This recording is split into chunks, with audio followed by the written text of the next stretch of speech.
So the method we just used to create the freehand sketch of the star is known as the interactive method, where we use the cursor to specify locations on the screen. This is perhaps the fastest way to do this.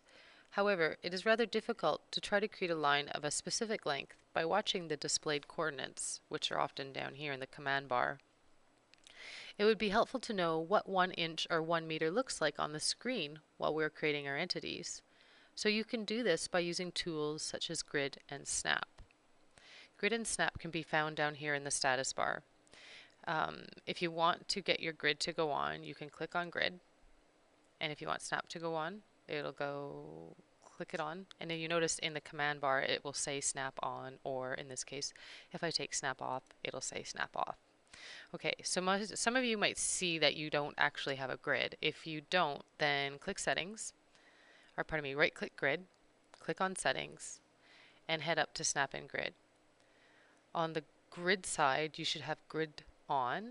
Your space should be 1 for Y and for X. You should click on Adaptive Grid, Display Grid Beyond Limits, and you should have everything you need to see your grid.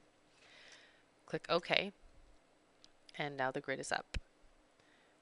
Okay, now we want to redraw our star, and we want it to be able to snap to the different points on the grid. So we click on Snap to make sure it's on, and then we start drawing our star.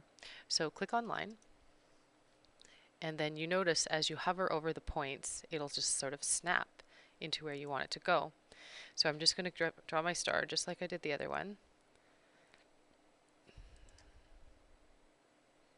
And it snaps to the places I want it to go.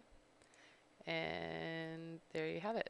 I now have a star, which I'm pretty sure is 4 inches wide based on the grid spacing.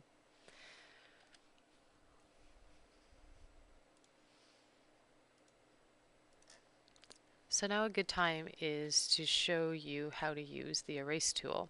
So the erase tool has a nice little icon that shows an eraser. The erase tool, you can use it in several ways. One of the ways is to just head over to whatever you want to erase. First, click on Erase, head over to whatever you want to erase. It'll highlight the line, and then you hit Enter, and then the line disappears. Another way to do it is to create a window around the thing that you want to erase. You'll see a bunch of these blue squares that come up. If you find that there's something that you don't want erased, you can just hover over your line and hit Shift.